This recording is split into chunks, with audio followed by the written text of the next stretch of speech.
Magandang araw mga ka-horror at welcome back nga po palang muli sa aking channel. Nandito na naman nga pala tayo sa bagong episode ng Kwentong Agimat at Anting-Anting. Sa paglipas ng mga henerasyon mga ka-horror, ang pag-aaral ng espiritual at lihim na karunungan ay nagiging bahagi ng kasaysayan at kultura ng mga Pilipino.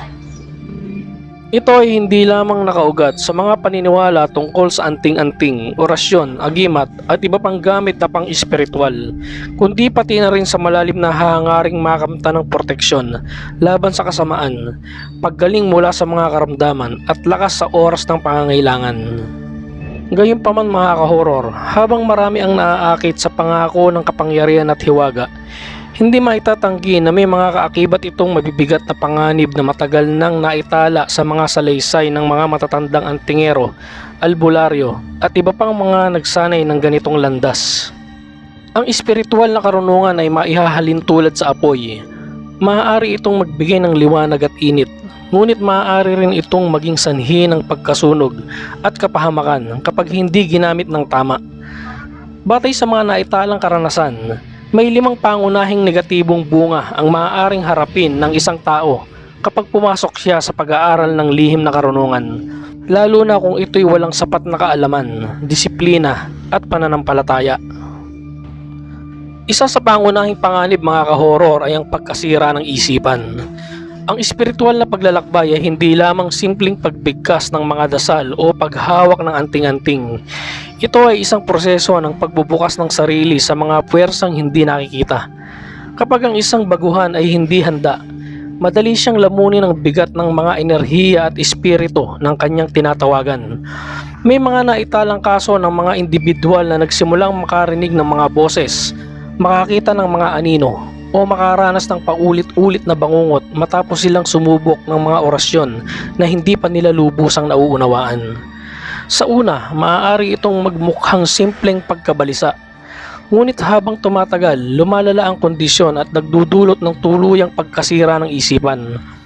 Ang taong dati maayos ang pamumuhay ay biglang nagiging mailap, laging tulala, at kung minsan ay nagiging agresibo dahil sa mga tinig at imahe na umiikot sa kanyang isipan.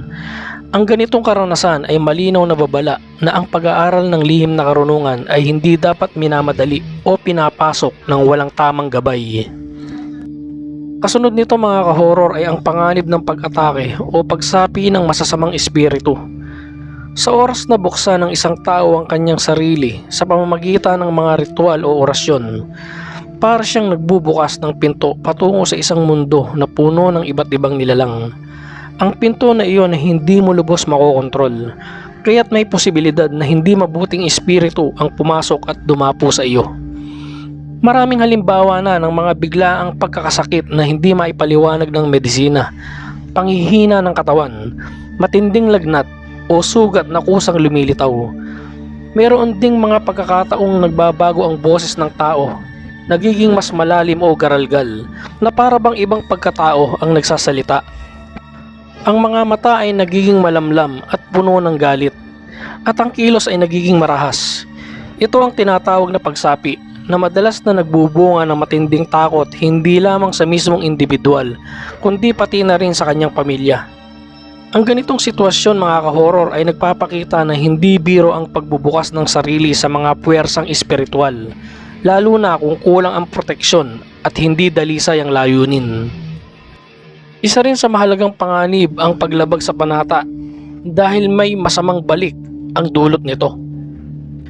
Ang bawat anting-anting, agimat o orasyon ay may kaakibat na kondisyon.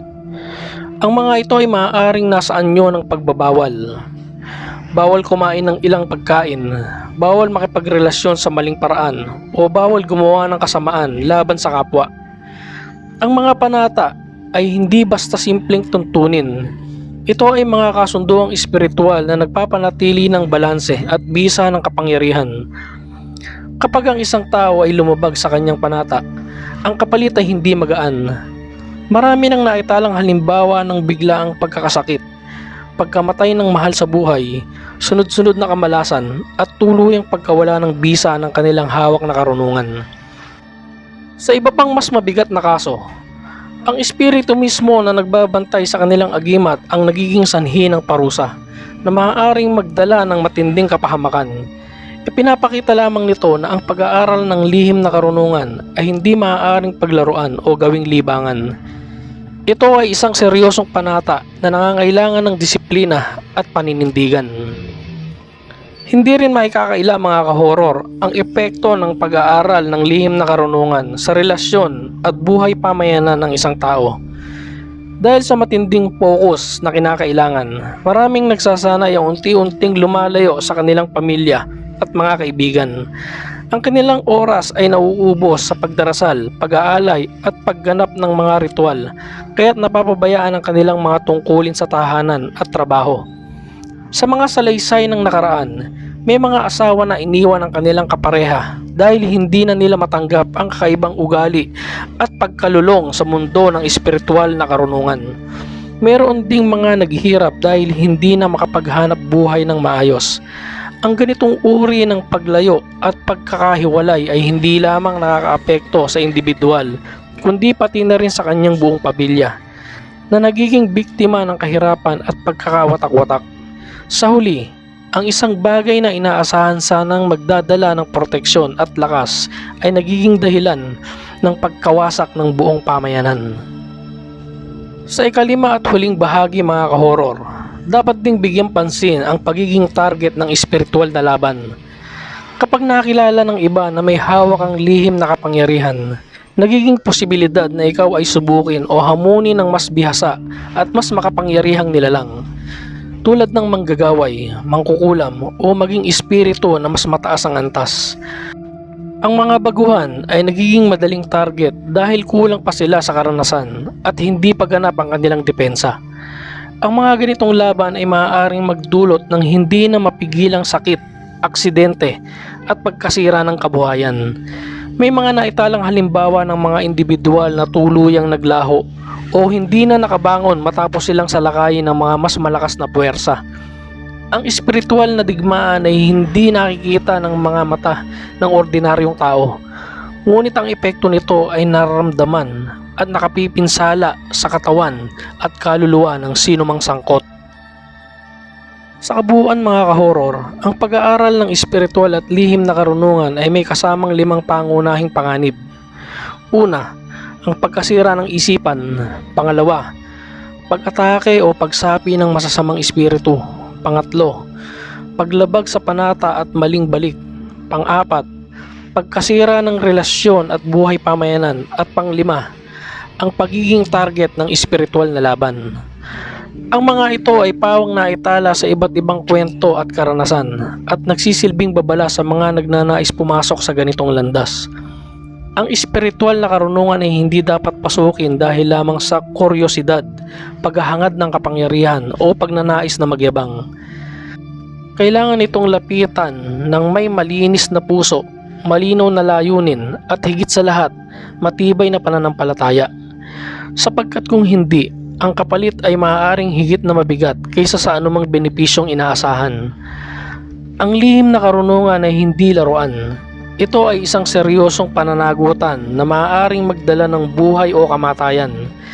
Ang sino mang papasok dito ay dapat handa, hindi lamang sa gantimpala, kundi lalo na sa kaparusahan. Ikaw mga kahoror, handa ka na bang pasukin ang mundo ng lihim na karunungan? Hanggang dito na lang mga kahoror, at samahan nyo akong muli sa mga susunod ko pang mga kwento patungkol sa mga agimat at anting-anting.